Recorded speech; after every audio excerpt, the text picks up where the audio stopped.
noches, Pancho. Gracias por la invitación. Gracias por estar con nosotros. Avanza País votó en contra de esta moción de vacancia. ¿Por qué?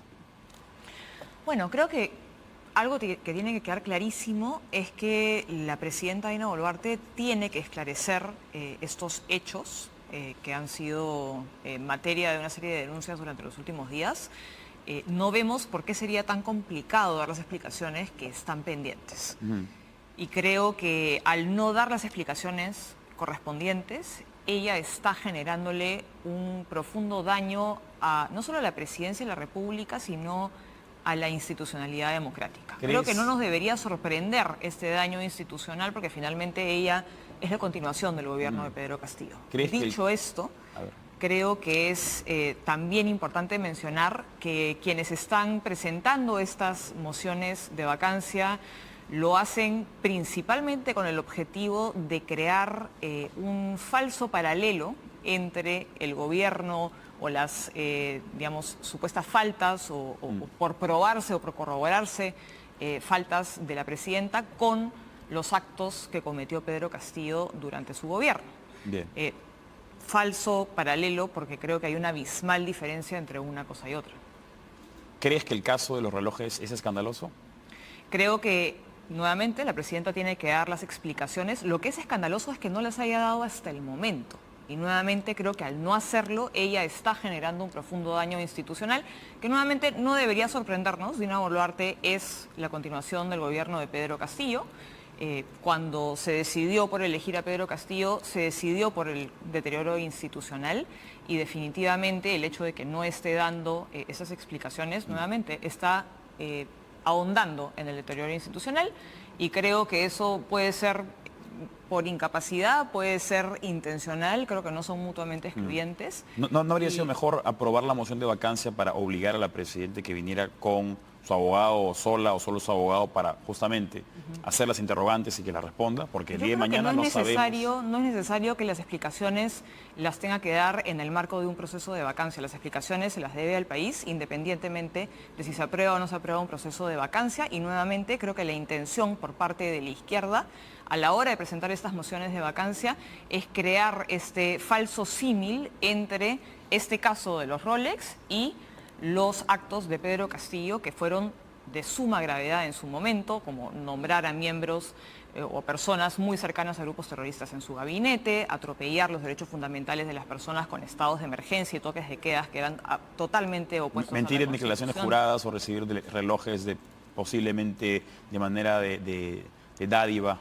¿No es suficientemente escandaloso como para catalogarlo como incapacidad moral? Bueno, eso definitivamente tiene que ser corroborado aún y nuevamente creo que la presidenta tiene que dar las explicaciones del caso. ¿Crees que el día de mañana ella pueda satisfacer justamente esta preocupación de la gente? Porque en las últimas semanas ella ha dicho una cosa, sus abogados han dicho otra cosa, se desdicen entre ellos, la gente está a la expectativa de lo que pueda decir, pero parece que ella se ha atrapado solita. ¿Crees que puede realmente satisfacer esa necesidad? Bueno, yo espero que pueda dar explicaciones que sean satisfactorias para el país el día de mañana.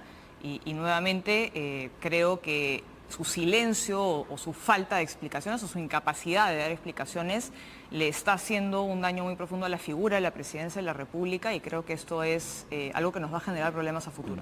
La bancada de izquierda que presentaron estas dos mociones de vacancia, ¿fueron tal vez un poco precoces al presentarlas antes de las declaraciones de Dina Boluarte el día de mañana? Bueno, creo que veremos una nueva moción de incluso vacancia antes de que supiéramos que Dina Boluarte iba a dar declaraciones el día de mañana. Nuevamente creo que el objetivo de estas mociones de vacancia es evidente y se trata de muchos congresistas que están promoviendo esta moción de vacancia no fueron capaces ni siquiera de votar por la vacancia de Pedro Castillo luego de que este dio un golpe de Estado, ¿no? Entonces, creo que es evidente lo que se está tratando de hacer con estas mociones de vacancia. Ellos están pretendiendo mostrar un supuesto doble estándar por parte de quienes nos opusimos al gobierno de Pedro Castillo, pero nuevamente creo que el doble estándar que está quedando en evidencia es el de la izquierda a la hora de presentar una moción de vacancia de esta naturaleza cuando no fueron capaces de apoyar una vacancia luego un golpe de Estado. El día de ayer la bancada de Avanza País votó de manera dividida. La mitad votó a favor de dar la confianza a Adrián Sen.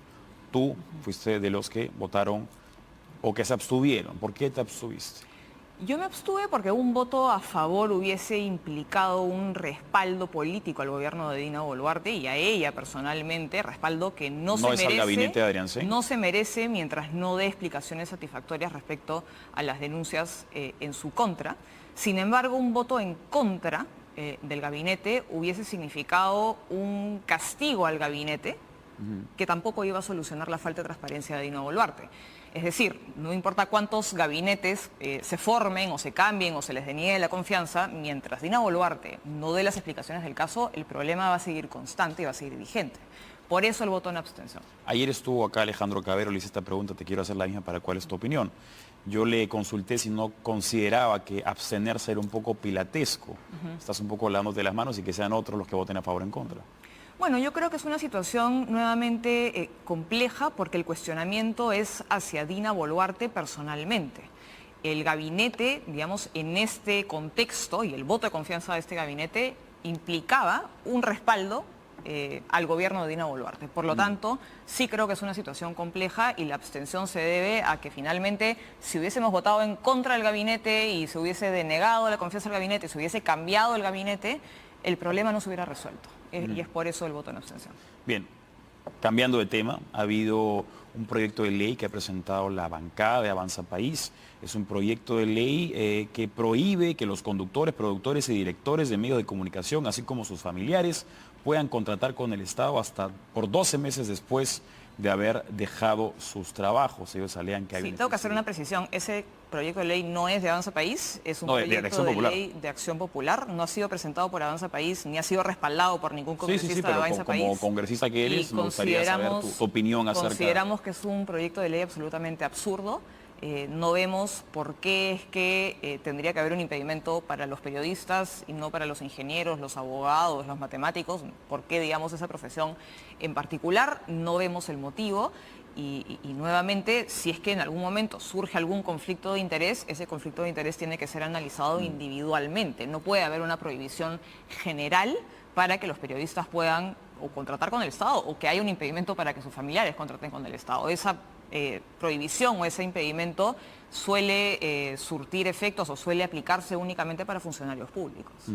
La misma bancada de Acción Popular, dije Acción Popular en la primera, dije Avanza País, bueno, me corrijo, me confundí. La bancada de Acción Popular presentó también hace unos meses otro proyecto de ley que también atentaba contra el periodismo, de cierta manera, que era para prohibir que los colaboradores eficaces o sus declaraciones sean filtradas a la prensa y quería incluso penalizar tanto a los fiscales como a los periodistas.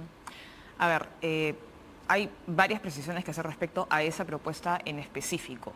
Yo considero que quien debe ser penalizado o sancionado por filtrar información que forma parte de un procedimiento penal es quien tiene el deber de resguardo de dicha información, que es el fiscal. Creo yo que si información que forma parte de un proceso, una investigación penal, es filtrada a la prensa y la prensa, por considerar que esta información es relevante para el público, es publicada, no puede ser el medio de comunicación, ni mucho menos el periodista, quien es sancionado. Sin embargo, quien tiene el deber de resguardo de esa información sí está incurriendo en una falta muy grave. Y lamentablemente, durante los últimos casi 10 años en el Perú, hemos normalizado esta situación en la cual fiscales filtran información para dirigir las investigaciones hacia la dirección en que ellos consideran que les conviene que vayan dirigidas esas investigaciones, afectando no solamente la buena administración de la justicia, sino afectando también el derecho al debido proceso y a la presunción de inocencia de muchísimos procesados. Entonces, creo yo que es sumamente grave que hayan fiscales filtrando información con el único objetivo de manipular política y mediáticamente los casos, porque eso ya no es justicia, eso es política. Y la politización de la justicia es un problema gravísimo que afecta a la institucionalidad democrática también. ¿No crees que la prensa tiene un rol importante en la fiscalización también de los poderes del Estado? Por supuesto, tiene un rol importante, en todo caso, pero creo que el rol de la prensa es hacer investigación.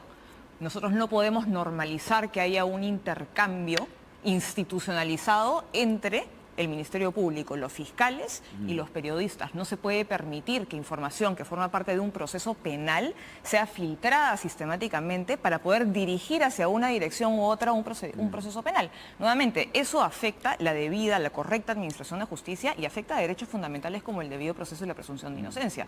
Y eso es lamentablemente algo que hemos visto constantemente durante los últimos años y es algo que no se puede tolerar ni mucho menos normalizar. Y de hecho, el Congreso de la República, cuando el año pasado aprobamos el proyecto de ley que establece reglas y parámetros para el proceso de colaboración eficaz, se incluyó también una sanción para los fiscales que deliberadamente filtraran información. Y esto es, digamos, es una sanción disciplinaria que está en las normas que rigen la actividad de los fiscales.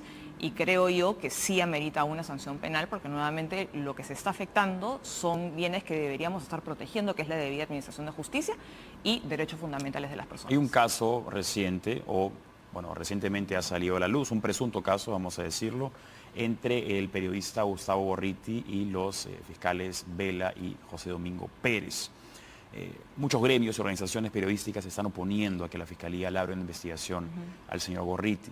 Recordemos que Jaime Villanueva dijo que el señor Gorriti no solamente eran los fiscales fuente del señor Gorriti, sino que el señor Gorriti presuntamente también dirigía investigaciones. ¿Crees que el señor debe ser investigado?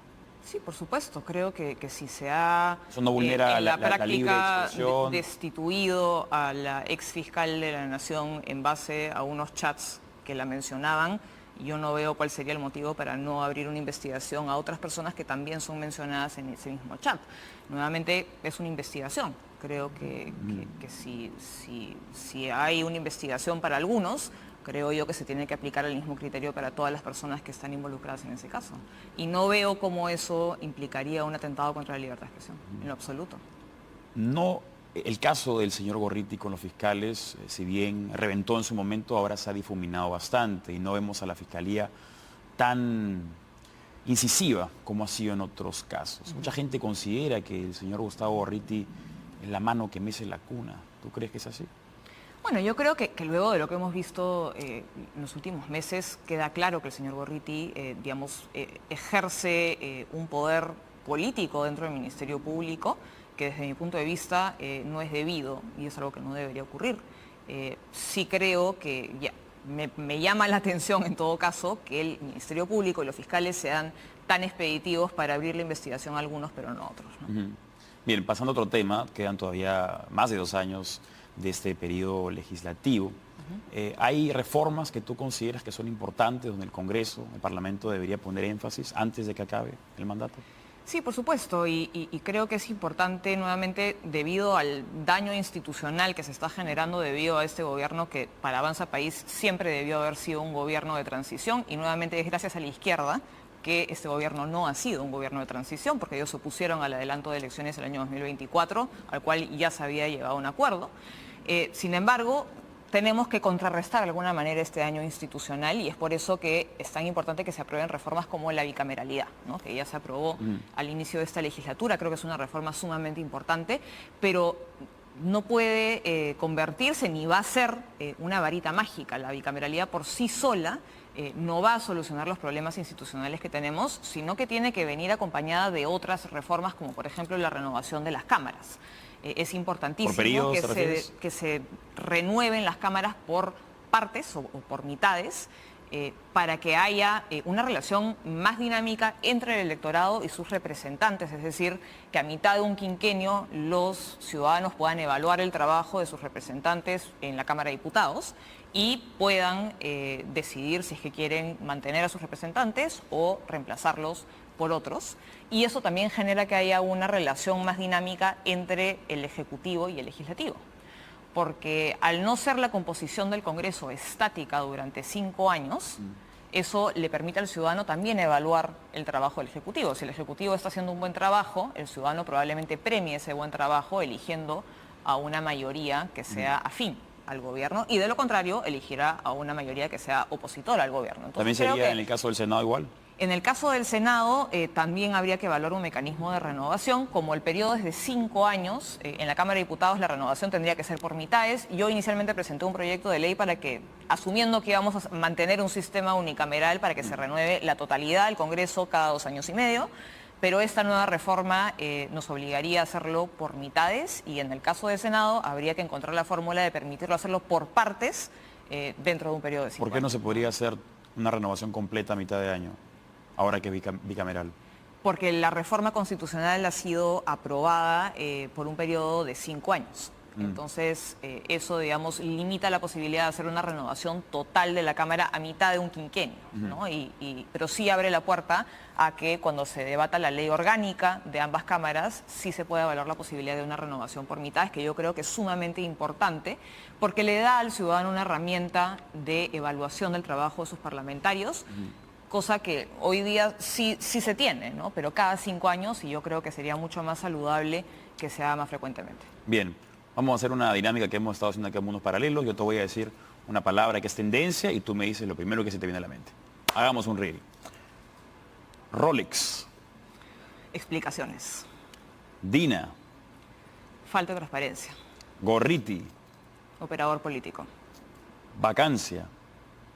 Un show. Antauro. Un peligro. Muy bien, muchas gracias a la congresista Adriana Tudela, congresista de Avanza País.